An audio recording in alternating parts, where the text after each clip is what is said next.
Você acredita que é possível conversar com os mortos? Em um quarto escuro, rodeado de velas e mãos dadas, o véu entre os mundos parece se romper. Mas, e se algo atender, algo que não deveria estar ali?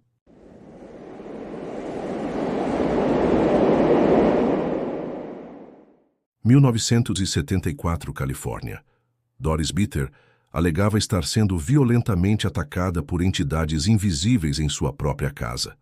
Após inúmeras tentativas de ajuda, um grupo de pesquisadores paranormais decidiu realizar uma sessão espírita. Toda possessão deixa marcas visíveis. Às vezes, o corpo é apenas um receptáculo para algo invisível, algo que se alimenta do medo, da dor e do desespero. Em 1974, uma mulher alegou ter sido atacada por entidades que ninguém mais podia ver.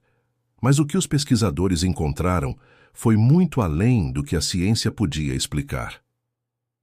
Doris Bitter vivia com seus 4 filhos em uma casa decadente, na Braddock Drive, Califórnia. Era uma mulher solitária marcada por um passado violento e uma vida de traumas. Mas o verdadeiro pesadelo começou quando as paredes começaram a bater sozinhas. As luzes tremeluziram e ela acordou no meio da noite, sendo sufocada por mãos invisíveis. Ela gritava por socorro, portas trancadas sozinhas, objetos voando sem motivo, e as marcas, arranhões e hematomas apareciam em seu corpo como cicatrizes de algo que não devia existir. Desesperada, Doris buscou ajuda em uma livraria esotérica. Lá, ela conheceu alguém que mudaria sua vida para sempre. Um funcionário a apresentou ao parapsicólogo Dr. Barry Taff e seu assistente Carrie Gaynor, da Universidade da Califórnia. Os dois estavam acostumados com relatos estranhos, mas nada os preparou para o que encontrariam naquela casa. Som de estática, ruídos distorcidos. Assim que entraram, sentiram uma opressão no ar. A atmosfera era densa, pesada, como se o próprio ar estivesse envenenado pelo sofrimento. O equipamento de medição enlouqueceu. Era como se o ambiente estivesse vivo e observando. Visual. Dramatizado. Quarto escuro, círculo de pessoas em silêncio. Doris sentada, olhos fechados, tremendo. Na tentativa de registrar os fenômenos, o grupo organizou uma sessão espírita. Apagaram as luzes, colocaram câmeras e sensores ao redor do quarto. O silêncio era absoluto, até que algo mudou. A temperatura despencou em segundos. As câmeras começaram a falhar. E então, como surgida de um pesadelo, uma massa nebulosa se formou no ar, acima do corpo de Doris. Testemunhas relataram a visão de uma silhueta, translúcida, masculina, que pairava sobre ela como uma sombra viva. Sons, batimentos cardíacos acelerados, respiração ofegante, gritos abafados. Doris começou a se contorcer no chão. Gritava, chorava, implorava, como se estivesse sendo violentada ali, na frente de todos. Mas não havia ninguém. Apenas a entidade. Mesmo com várias testemunhas, ninguém podia impedir o que estava acontecendo. Os filhos de Doris relatavam que ela era jogada contra as paredes, arrastada pelos cabelos, e que durante os ataques o ar ficava tão denso que era difícil respirar. Visual sombrio. Câmera VHS, tremores, gritos, objetos caindo. O mais perturbador, as marcas, apareciam diante dos olhos de todos. Hematomas, cortes e arranhões surgiam em tempo real, como se mãos invisíveis estivessem dilacerando aquela mulher de dentro para fora. Mesmo com toda a documentação, fotos, vídeos, testemunhas, os ataques não cessaram. Doris mudou de casa, tentou fugir, mas algo parecia ter se agarrado a ela. Onde quer que fosse, o pesadelo a seguia. Visual. Doris olhando para o nada, sussurrando, mãos tremendo. Ela passou a ter episódios de dissociação. Chorava horas sem parar. Murmurava palavras em línguas que ninguém entendia e dizia que a coisa estava dentro dela agora. O que atacou Doris Bitter? Um poltergeist, uma manifestação energética alimentada por seu trauma? Ou, algo ainda mais antigo, algo que habita as rachaduras da nossa realidade e se alimenta do sofrimento humano? Dr. Barry Taff afirma que jamais presenciou algo tão poderoso. E até hoje, o caso permanece sem explicação científica. Curiosidades macabras. As fotos tiradas na sessão mostram luzes e formas inexplicáveis. O caso inspirou o filme The Entity, 1982, mas foi amenizado para o público. Doris morreu anos depois e, até o fim, dizia que aquilo nunca foi embora. Seus filhos, já adultos, confirmaram as agressões invisíveis. Não foi só um caso de assombração, foi um caso de terror invisível, persistente, cruel, um tipo de maldade que não precisa de forma, nem de rosto, uma presença que se arrasta entre os cantos da realidade, esperando por alguém fraco quebrado para entrar.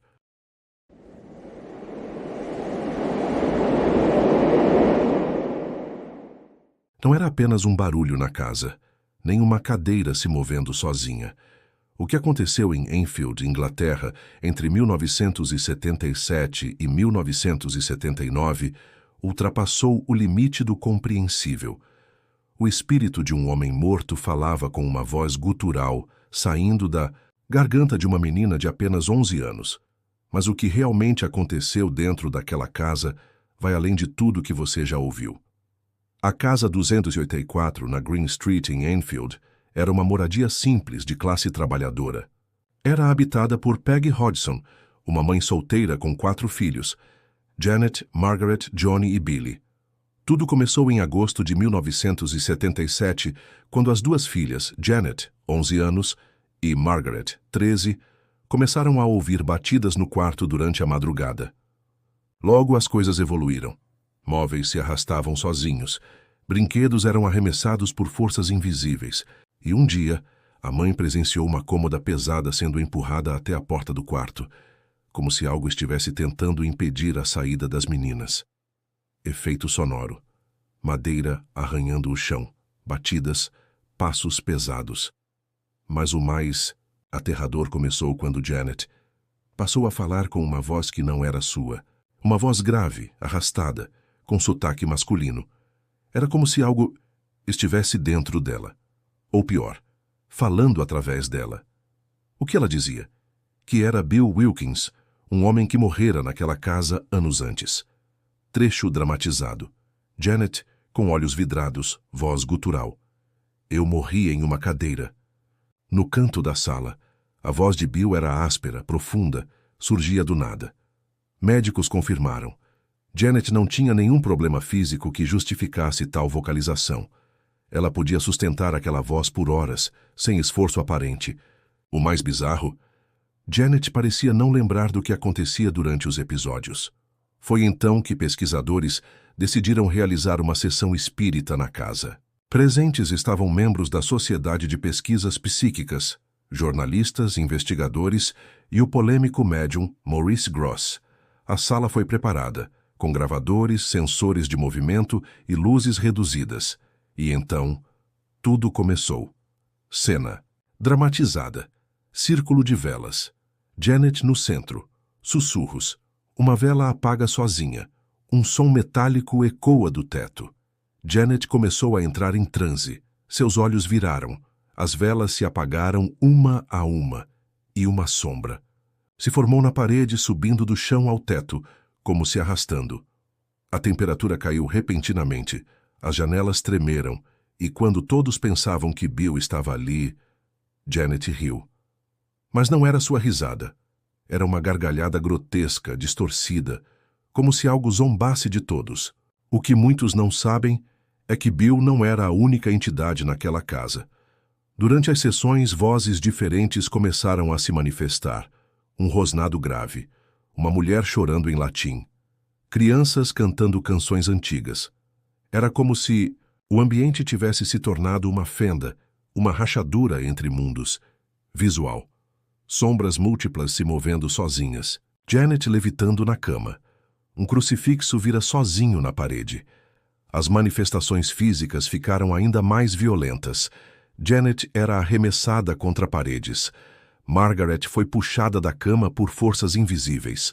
Objetos sumiam diante dos olhos. Vozes chamavam os nomes dos presentes durante a noite. Apesar das evidências, Muitos acusaram Janet de forjar os eventos, mas os próprios investigadores afirmam, mesmo que algumas brincadeiras infantis tenham ocorrido, 95% dos eventos eram inexplicáveis. Janet passou a ter episódios dissociativos, ficou isolada, apresentava transtornos emocionais e dizia que algo ainda morava dentro dela. Anos depois, em entrevistas, Janet admitiu que partes das manifestações a aterrorizavam até hoje. E o mais perturbador, Bill Wilkins realmente existiu. Morreu na casa, de uma hemorragia cerebral, exatamente como a voz descreveu, anos antes da informação ser de conhecimento público. O caso inspirou o filme Invocação do Mal 2, The Conjuring 2, embora parte da história tenha sido suavizada. Janet foi estudada por médicos, fonoaudiólogos e parapsicólogos, nenhum conseguiu reproduzir a voz que ela fazia. Objetos foram vistos levitando em plena luz do dia, com fotos como registro. A casa foi exorcizada várias vezes, sem sucesso definitivo. Não foi apenas uma casa assombrada, foi um experimento vivo com o desconhecido. Uma porta aberta para algo além da compreensão, algo que usou o corpo de uma criança para se manifestar, e nunca explicou o que realmente era. Talvez Bill Wilkins tenha sido apenas o começo, e talvez, até hoje, algo esteja esperando na Green Street, esperando por alguém para falar de novo com sua voz.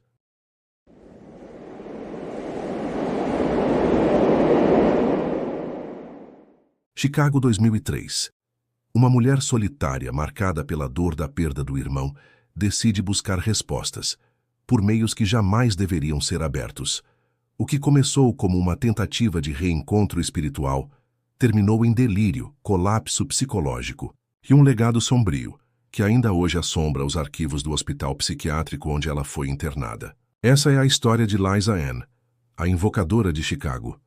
Liza Ann, 32 anos, vivia sozinha em um sobrado antigo no subúrbio de Chicago. Após a morte súbita de seu irmão mais novo em um acidente de carro, ela entrou em profunda depressão. Procurou consolo em religiões, terapeutas e medicamentos, mas nada parecia apaziguar o vazio. Foi então que conheceu o ocultismo online, fóruns sobre necromancia, invocação e comunicação espiritual. Lá encontrou um grupo que ensinava técnicas de sessão espírita caseira. Ela se sentiu atraída por uma promessa simples: você pode conversar com ele novamente. As sessões começaram de forma amadora. Liza apagava as luzes, acendia velas em círculo e colocava uma cadeira vazia à sua frente. Gravava tudo com uma velha filmadora de VHS apoiada em uma pilha de livros. Dramatização. Sala escura, Liza sozinha dizendo: se você está aqui, me dê um sinal. Nas primeiras noites nada aconteceu, mas ao revisar as fitas algo começou a surgir. Portas rangendo sozinhas, estalos na madeira, e em uma gravação, a porta de seu quarto se abre sozinha lentamente, embora a casa estivesse completamente trancada. Liza começou a registrar vozes em suas fitas, sussurros graves, palavras incompreensíveis, outras ditas em reverso. Em uma das EVPs mais famosas ouve-se claramente: ele não está aqui, mas eu vim no lugar dele. Essas gravações foram analisadas por especialistas em áudio. O espectro das vozes era fora do comum, como se fossem produzidas em frequências humanas alteradas. Médicos mais tarde afirmariam que ela escutava vozes que ninguém ouvia, mas os áudios estão lá, ainda hoje disponíveis para pesquisa. Cena sonora, tela preta, gravação VHS, som distorcido, voz sussurrando ao fundo. Estou no espelho. Após 3 semanas de sessões, Liza parou de sair de casa. Vizinhos relatavam gritos durante a madrugada. Ela começou a cobrir espelhos com lençóis. Deixava portas trancadas com cadeados do lado de dentro. Em seu diário, mais tarde encontrado pelos investigadores, há páginas com letras distorcidas, frases rabiscadas com força. Ele não é meu irmão. Ele mente. Ele me observa enquanto durmo.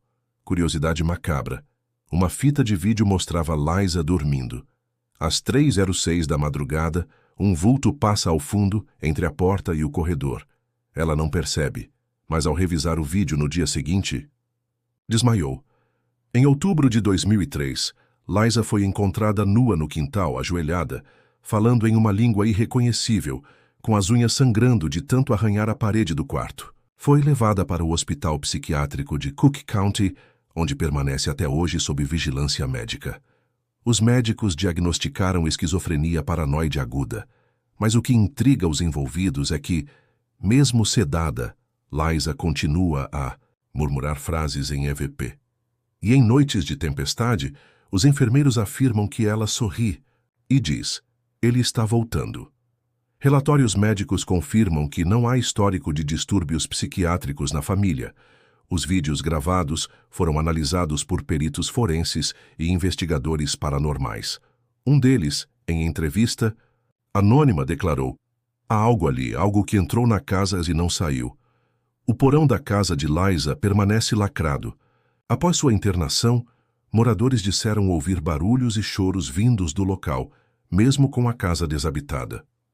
Liza escrevia símbolos que lembram o alfabeto enoquiano, utilizado por ocultistas para invocar entidades angélicas e demoníacas. Uma das EVPs registradas em sua casa teve o áudio revertido e dizia: "Deixe que eu entre."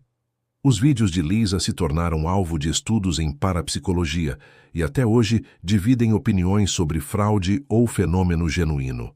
Liza queria apenas ver seu irmão mais uma vez, mas no caminho abriu algo que não podia controlar, e hoje, sozinha em um quarto de hospital, ela ainda repete que ele está lá, que nunca foi embora, que a coisa que respondeu veio para ficar.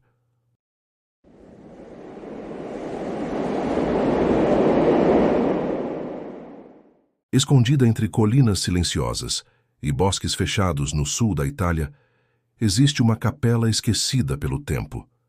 Interditada desde 1911, após um incêndio que nunca foi oficialmente explicado, o local ficou conhecido por um nome sussurrado, com medo pelos moradores: La Chiesa Sigillata, a Igreja Selada. A igreja foi construída no século XVIII, mas sofreu um incêndio devastador em 1911, durante uma missa. O relato mais conhecido afirma que ninguém sobreviveu, embora registros contraditórios mencionem 3 corpos que nunca foram encontrados. Após o incêndio, padres locais exigiram o fechamento do local e, estranhamente, pediram que a entrada fosse lacrada com correntes e cimento. Um ritual teria sido feito antes do fechamento, fato que os arquivos da diocese omitem, mas que consta em diários antigos descobertos por historiadores locais. Em 2007, 5 jovens entusiastas do paranormal, 2 homens e 3 mulheres, decidiram realizar uma sessão espírita no interior da igreja. Eles usaram ferramentas comuns, tabuleiro Ouija, velas negras, uma câmera portátil e um gravador digital. O grupo forçou a entrada da igreja, registrando tudo em vídeo, que viria a ser encontrado dias depois. Durante a sessão, o tabuleiro teria começado a se mover sozinho antes mesmo de qualquer pergunta. A gravação mostra velas apagando sozinhas, e uma das participantes começa a rir de forma incontrolável, mesmo após a sessão ter sido interrompida. Após o horário da sessão, os 5 sumiram. Suas famílias reportaram o desaparecimento às autoridades. Eles foram encontrados apenas 14 horas depois, todos ainda dentro da igreja, encolhidos nos cantos, os olhos fixos e arregalados, em completo estado catatônico. Um deles, Lorenzo Messina, jamais voltou a falar. Médicos descreveram sua condição como um transtorno de dissociação extrema induzido por trauma severo. Outro membro do grupo passou a escrever compulsivamente em latim arcaico, mesmo nunca tendo estudado a língua. Durante a investigação, foram encontrados 2 diários escondidos sob o altar, embrulhados em tecido grosso e amarrados com fita de couro. Os textos descreviam rituais proibidos, símbolos incomuns e menções a um espírito antigo que habita a cripta, supostamente selado sob a igreja com 7 preces invertidas. Um dos trechos dizia: "A luz nunca deve entrar. Na cripta, o som de dentro não deve ser ouvido. Quem quebrar o selo verá com olhos de sangue." Especialistas tentaram traduzir todos os símbolos encontrados, mas alguns não correspondiam a nenhum alfabeto conhecido. Um dos policiais que participou da remoção dos jovens da igreja se suicidou 3 meses depois. Uma médium chamada Alessia Greco visitou a igreja posteriormente e afirmou ter ouvido vozes de crianças gritando em latim, mesmo com o local vazio. O local segue interditado, mas com sinais de novas tentativas de arrombamento nos últimos anos. Há relatos recentes de moradores ouvindo sinos tocando no meio da madrugada, mesmo sem existirem mais sinos no interior da igreja desde 1911.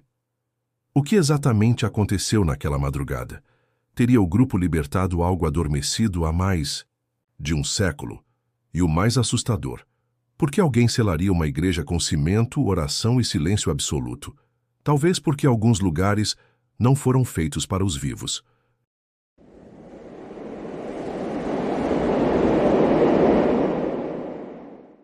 Interior de Minas Gerais.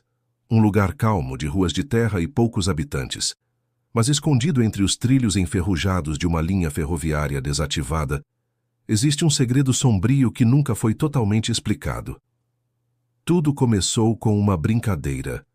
5 jovens amigos, moradores da região, decidiram realizar uma sessão espírita numa casa antiga, isolada, construída nos anos 40, a poucos metros dos trilhos abandonados. Eles queriam apenas se divertir. Usavam uma tábua Ouija, feita à mão, e uma câmera VHS velha, daquelas que ainda usavam fita. Riam, debochavam, até que algo mudou. As luzes começaram a piscar. Batidas começaram a ecoar dentro da casa, fortes o suficiente para estremecer as paredes. Um deles gritou: "Tá quente! Tá muito quente aqui dentro!" E todos confirmaram depois. O calor era insuportável, sufocante, como se estivessem sendo cozidos vivos. Trilha com sons de batidas, respiração ofegante ao fundo. A gravação feita naquela noite ficou conhecida como a Sessão Maldita. Os áudios captaram algo além do humano. Gritos, urros distorcidos e uma voz grave, repetitiva. Quando, desacelerada, ela sussurrava: "Trens não param, trens levam." Pausa longa, ruído de ferro arrastando. Na manhã seguinte, João Vitor, o mais cético do grupo, foi encontrado morto, atropelado por um trem de carga. Mas aqui está o detalhe mais bizarro. A linha férrea estava oficialmente desativada desde 1998. O trem não existia em nenhum registro. Não havia tráfego programado. E o maquinista jurou: ele não se jogou, ele já estava lá. Música some, silêncio pesado. As câmeras usadas naquela noite queimaram. Todas pararam de funcionar ao mesmo tempo. 03:22 da madrugada. Os arquivos corrompidos mostram distorções. Uma silhueta alta. Olhos brilhando na escuridão, observando. Pior ainda. Durante a sessão, uma folha em branco deixada sobre a mesa apareceu coberta por símbolos desenhados com carvão. Ninguém a tocou. Especialistas identificaram sigilos antigos, usados em rituais ocultistas na Europa do século XIX, misturados com traços de umbanda invertida. Na entrevista gravada, voz trêmula, distorcida, de sobrevivente: ele não morreu. Aquilo só levou o que queria e deixou o corpo. Som de batimentos cardíacos lentos. A prefeitura selou a casa semanas depois. Mais frases como "ainda escuto os gritos" continuam aparecendo nas paredes, mesmo sob vigia. Em 2016, um grupo de youtubers tentou explorar o local. Na gravação, nenhum deles fala, mas os microfones captaram claramente um sussurro: "Voltem para os trilhos." Até hoje, o vídeo original nunca foi divulgado por completo. A cópia circula entre fóruns obscuros da internet, mas sempre com trechos faltando. O que aconteceu na casa da linha do trem continua sem resposta. Mas uma coisa é certa: em algum lugar, entre o som metálico dos trilhos e o calor insuportável de uma casa esquecida pelo tempo, algo ainda observa. Sessões espíritas são mais do que simples brincadeiras. São convites, selos rompidos entre o que conhecemos e aquilo que fingimos não acreditar. Para muitos, O que ocorre nessas sessões é resultado do efeito ideomotor, quando o cérebro move o corpo sem que a mente perceba, criando ilusões de comunicação com o além. Outros defendem a dissociação coletiva, onde a mente se fragmenta e o pânico se espalha, criando um teatro psíquico entre os participantes. Mas há aqueles que olham para além da psicologia e afirmam com convicção: o que responde nesses rituais são entidades reais, espíritos obsessores, presenças de baixo astral, fragmentos de dor e sofrimento atraídos por curiosidade e desrespeito ao invisível. Talvez o verdadeiro erro não esteja na invocação, mas na certeza arrogante de que saberíamos lidar com quem ou com o que responderia, porque o mal, quando é chamado, sempre encontra um caminho.